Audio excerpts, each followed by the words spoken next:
All right, today on the podcast, we're talking about EXA, which is a really interesting concept that I haven't heard yet. And so we're excited to tell you about it.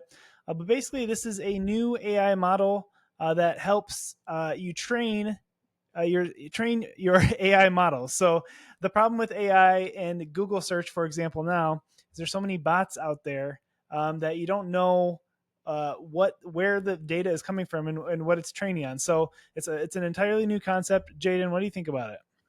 Yeah, okay. So this is amazing. They just raised $17 million from Lightspeed, NVIDIA, and Y Combinator. So very well backed company. And I think that the need for them is huge. So essentially, it's an AI model that someone like ChatGPT or Anthropic or Gemini or any AI model would use this when they're doing the internet search side. So I think right now when you go to ChatGPT, if you ask it a question and it doesn't have it embedded in its model, it's like, okay, I'm going to like do browse with Bing. So it uses Bing to search.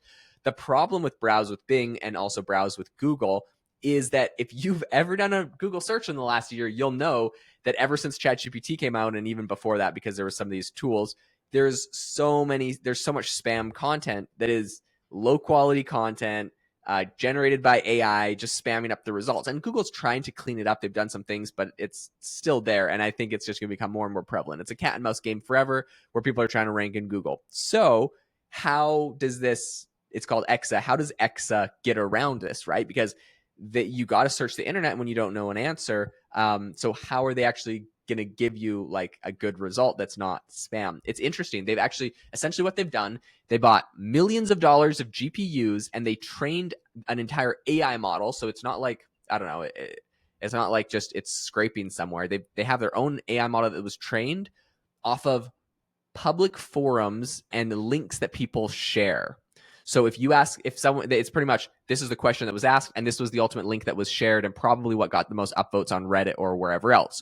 They've trained a model off of that. So when you do a search, or when the AI model does a search and it says, how do I do X, Y, and Z? It's like, it just essentially predicts the next link. It's like a link predictor. It predicts the next link that should show up. Kind of like how ChatGPT, when you ask it a question, it's just predicting the next word in a sentence. This is just predicting the next link or the next 10 links. Now, why is this important? I think this is insanely important for anyone doing business online today, because this is essentially the golden this is the golden nugget on how to get your business to rank inside of AI models. I was recently on a call with a guy. He's got a big show that's famous, and if you go to Google Gemini and you search for best show in his town, very big town with lots of shows in it, he's the number one result, and he's outranking Dolly Parton and all these other famous celebrities, right? And how is he doing that? I talked to him. He said he has a whole strategy for how he ranks, but it's obviously very beneficial for him. And so we bring up this whole strategy with EXA. I'm actually going to I'll tell you about both of these ranking strategies because you're gonna love them both. But the reason I bring up EXA right now is because EXA is coming up with a new novel approach that I think everyone needs to be paying attention to, and that is, you need to be on LinkedIn, you need to be on Quora, you need to be on Yahoo Answers, if that's still a thing. Anywhere where there's communities sharing links, and you need to be sharing links to your products. This is interesting. I have a friend. I don't know if you've ever done this, Jamie, or maybe you've just been a consumer of this, but like, have you ever went to like Reddit and like, like asked a question and like given like your business as like the answer from like a different account, and then like try to like Reddit upvote yourself for anything? I have not tried that, no, but I know that's definitely something that people do, and it's annoying.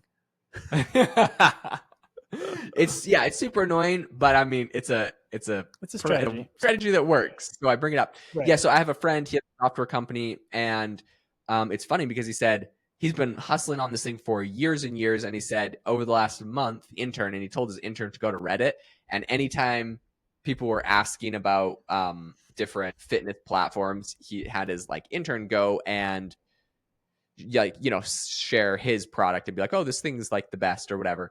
And then he got him to actually start going from one account and asking the question, and then going from the other and answering, because you can't just like self promote, right?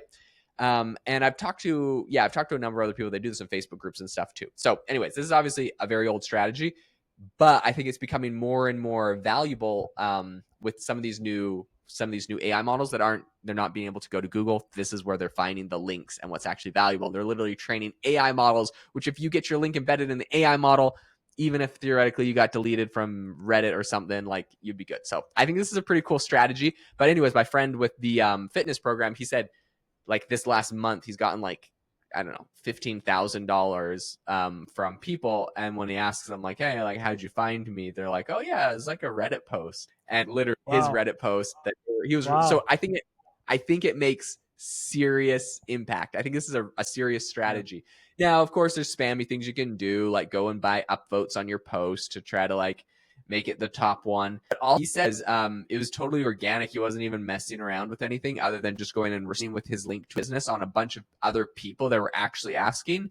And he was getting organic votes and organic people coming in. I mean, like maybe he maybe had like 3 accounts or something, and he would upvote 3 upvotes, but he said he'd have a handful of other people do it, and people were actually buying it. So all this to say, yeah, cool, that drives traffic, but it looks like this is also a golden nugget for getting embedded into the AI models. Yeah, it's interesting. So part of this article says it's basically if you go to Google and you were to search, I want a research paper about wild new ideas for rocket propulsion. It shows Google's results and then X's results. And Google, the first 3 is like a Reddit forum, SciTech Daily. It's just like a SEO jam-packed article. It's just for keywords, and then Probably generated by Quora, which AI. is just like, what's that? Yeah, probably by Probably AI. generated by Yep, AI. Yeah. yep. And then Quora, which is like a crappier version of Reddit. So like, not super, not like a super quality results really. So, but then you look at the EXA results, and it's like, you know, researchgate.net, peer reviewed articles, exactly like what you would actually be wanting to look for. So it's basically taking out the SEO spam, they're saying. So I just think The thing that's that fascinating. Yeah, go ahead. the thing that I love about it is AI models, their job is to just reduce steps. So people like ChatGPT instead of Google, because it reduces the step of having to search through Google results and then click on something. But goes even a step further. When the Google results are a Reddit feed, it's like you search Google, you find a Reddit feed. You go to the Reddit feed, you see 20 different results that you now read through all the results, and you click on a link within them. It's like layers of research. What if you could Right. just ask the question and boom, here is a PDF to researchgate.net and a publication they did on exponentially demonstrating the feasibility of water as a micromode electrical chemical propellant.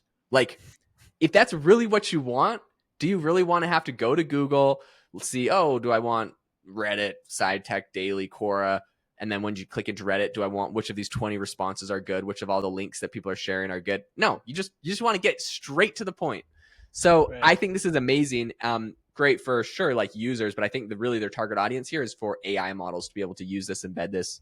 Great piece of software. I'm excited, but I don't bring up great pieces of software be software for no reason. We're bringing this up because I think there is a literal way that you listening need to leverage making money from this with whatever your business is. You need to be on Reddit. You need to be on Quora. You need to be on any of these forums where people are sharing links. And this isn't abstract. It's like, well, what's the point? Like, it's way more scalable and faster around Facebook and Google Ads. Yeah, sure. But if you want to get embedded into the AI models, like this is the golden way to do it. So put some of your budget allocated towards this, put some of your time allocated towards this. You'll see some payoffs, of course, like my friend right away. But I think long term, you want to be embedded in these models, and this is the way to do it. Would you do that with like virtual assistants then, or manually, or both? Yeah. Yeah, I mean, my friend just had an intern do it. Virtual assistants would be great. If you're using a virtual assistant, you can kind of train and give them like a ChatGPT prompt, probably that comes up with good responses that don't sound cringy. Or yeah, if you just have an intern from whatever country you're in that speaks natively, that's also a good option to just go and comment on people. And it's like the one thing I will say though, with like the ChatGPT responses, people can tell if it's ChatGPT, so you have to be really careful. You need this thing to sound authentic. You are a real person that uses this product, not like one fantastically fabulous way to get your job done is with, it's like if it's too robotic in ChatGPT, people will know and they're not going to click on your link or use your product. So Right. make this thing human, make it human. And there's ways to use AI to make it human with like a virtual assistant, or if your virtual assistant just speaks English as their native language, that's also great. So whatever your budget is, I would get this done. I think 20 links talking about your product on a lot of different pages are great. But the thing is, you also want them to rank, because this thing is predicting what the next link should be, and it's going to be predicting whatever one's probably the most upvote. So you really gotta workshop it, but you need to be posting in these forums, I think. And you should be joining our school community. We just launched it, and it's currently free, but it won't be free forever. It's going to be a paid community, but we're letting 50 people in for free. So if you listen to our podcast and you want to take a deeper dive in how we actually make money using AI, go join us over on school. It's going to be a good time. So Thanks so much for listening. Make sure to leave us a review if you enjoyed this episode. The link to school is in the description, and we will see the first 50 of you there for free. After that, it's probably $50 a month for the rest of you, which is an amazing value. But if you're one of the lucky people to get there first, I would jump on that link as soon as possible. Hope you all have an amazing day.